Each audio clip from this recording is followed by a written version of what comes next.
ये जिंदा रहने की जो जिद है, जहाज बनाया जो हवा में तेल भरता है, अगर हमको आसमान में भी तेल की जरूरत पड़ेगी तो हमारे पेट्रोल और डीजल की कमी देश में नहीं है। नेपाल लद्दाख में आज हमको 1 लाख लीटर चाहिए हो पेट्रोल। नदियों का देश है भारत, और भारत के नदियों के देश में अगर जून जुलाई में पानी चाहिए तो पानी नहीं मिलता है। नमस्कार, मैं हूं भूपेंद्र रावत और आज मैं आपसे बात करना चाहता हूं इस वैज्ञानिक युग में जो आदिकाल से हम लोगों को पानी रोकने की जो परंपरा रही है, उसी तरीके से आपने देखा होगा कि अभी जो चमोली में ग्लेशियर टूटने के बाद जो बाढ़ आई, वहाँ नए नए जो बांध बन रहे थे।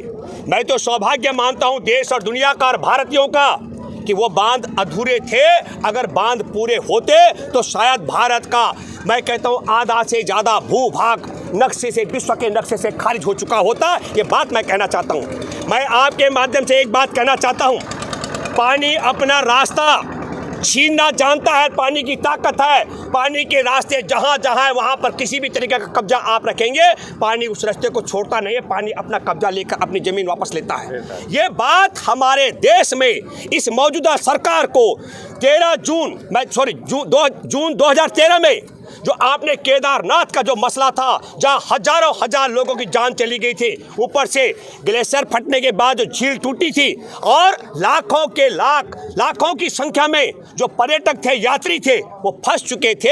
हमारे देश के लोगों को ये समझ नहीं आई। मैं ये बात इसलिए कहना चाह रहा हूँ कि पानी की ताकत इतनी अपार ताकत है। आप समझ लीजिएगा कि अभी जो करीब 30 से 170 ज़्यादा लोग लापता हैं और करीब 30 लोगों के शव मिल चुके हैं और 35 लोगों को सुरक्षित निकाला जा चुका है। जो लोग जिंदा बचे उन लोगों ने दूसरे लोगों को आवाज़ लगाई, लेकिन पानी ने वक्त नहीं दिया। सारे के सारे लोग इसलिए फंसे हैं। मैं आपके माध्यम से एक बात कहना चाहता हूँ, ये वैज्ञानिक युग है और आदिकाल में था पानी रोकने के लिए हम पत्थर और मिट्टी लगाएंगे। अब हम पत्थर और मिट्टी की जगह सीमेंट और लोहे का उपयोग करने लग गए, लेकिन ये वैज्ञानिक विधि नहीं है। और आप समझ लीजिएगा, एक बांध जो बन रहा है वहाँ 20 मीटर का गाद भर चुका है। जो एनटीपीसी का बांध बन रहा था, अब आप समझ लीजिएगा वो पूरा बांध अगर भरा हुआ होता तो हमारे देश की दशा क्या होती। इसलिए मैं आपके माध्यम से एक अपील करना चाहता हूँ कि हमारे को प्रकृति को हरा करके ये जिंदा रहने की जो जिद है, इसका त्याग करना पड़ेगा। एक बड़ी बात मैं आपके सामने कहना चाहता हूँ, हमारे देश में नेपाल लद्दाख से लेकर अभी हमारे हिंदुस्तान एरोनॉटिक्स लिमिटेड ने तेजस जहाज बनाया जो हवा में तेल भरता है। अगर हमको आसमान में भी तेल की जरूरत पड़ेगी तो हमारे पेट्रोल और डीजल की कमी देश में नहीं है। क्यों? जबकि हमारे देश में डीजल नहीं होता है, पेट्रोल नहीं होता है, ये बाहर से आता है। नेपाल लद्दाख में आज हमको 1 लाख लीटर चाहिए हो पेट्रोल मिल जाएगा। लेकिन आप समझो कि नदियों का देश है भारत, और भारत के नदियों के देश में अगर जून जुलाई में पानी चाहिए तो पानी नहीं मिलता है। नदियों के देश में इस वैज्ञानिक युग में स्थिति ये हो गई कि हरियाणा का मलमूत्र हिंदू का, मुसलमान का, सिख का, ईसाई का, बौद्ध का, जैन का, पशुओं का, कुत्तों का जो आता है बह कर के यमुना में, हम भारत के लोग राजधानी दिल्ली में छान कर पीते हैं। जिसके घर पाइपलाइन से सरकार नहीं भेजती है उसके घर टैंकर जाते हैं, और जिसके घर टैंकर नहीं जाते हैं वो अपना बर्तन लेकर जाता है, जहाँ पानी होता है उसको लेकर आता है। वो कभी नहीं कहता है इसमें पशुओं का मलमूत्र है, मैं नहीं पीऊँगा। और फिर हम दिल्ली से 19 सीवर के बड़े गंदे नाले यमुना में उड़ेलते हैं और मथुरा में आचमन करते हैं, कुंभ में स्नान करते हैं। कहाँ? इलाहाबाद में। और जो मलमूत्र बच जाता है वो समुद्र में जाता है, और समुद्र से वाष्प बन करके वो हिंदू, मुसलमान, सिख, ईसाई, बौद्ध, जैन, ब्राह्मण, दलित, राजपूत, वैश्य सबके सरों पर गिरता है। कोई नहीं कहता कि ये पानी क्यों गिर रहा है।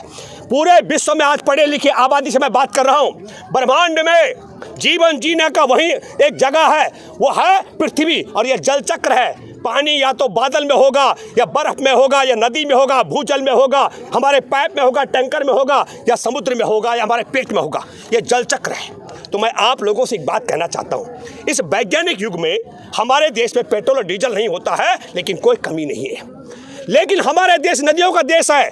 हम क्या करते हैं, बरसात में जब बाढ़ आती है, जिस तरीके से पगार लेता है महीने में व्यक्ति, एक दिन पूरे 30 दिन खर्च चलाता है, उसी तरीके से प्रकृति भी हमको क्या करती है, साल में एक बार पानी देते। बरसात के मौसम में, बरसात के मौसम में पानी आता है, और बरसात का मौसम में पानी आता है कैसे आता है? हमारे देश में 4 महीने नदियाँ ओवरफ्लो होती है, और 4 महीने नदियों में पानी कम होता है, साधारण रहता है, और अगले 4 महीने जो नदी का जीवन चक्र है, नदियां गंदे नालों में तब्दील होती हैं। इसलिए मैं आप लोगों से कहना चाहता हूं कि जिस तरीके की वैज्ञानिक विधि हम पेट्रोल और डीजल का भंडारण करने के लिए करते हैं, उसको तो हम नदी में नहीं जाते ठिकाने लगाते ना कि नदी में हम बनाएंगे बांध, वहाँ पेट्रोल डाल देंगे, डीजल डाल देंगे। और एक और बात, जो झील होता है पानी का, उसमें उस झील की क्षमता का 80% पानी वाष्प बनता है और 120% पानी भूजल में समा जाता है। और जो लोग कहते हैं कि ज़मीन में पानी इकट्ठा होता है, यह अवैज्ञानिक बात है। जैसे हमारे आकाश गंगा होती है, ज़मीन पर चलने वाली नदियाँ होती है, ऐसे समुद्र के ज़मीन के नीचे भी उनको बोलते हैं पाताल गंगा, वो सब भी समुद्र में जाकर के जुड़ती है। अगर धरती के नीचे पानी इकट्ठा होता रहता है तो जिस इलाके में विश्व में इंसान नहीं रहते हैं, जहाँ हैंडपम्प नहीं, जहाँ ट्यूबवेल नहीं है, वहाँ तो पानी लबालब होना चाहिए, ऊपर तक भरना चाहिए।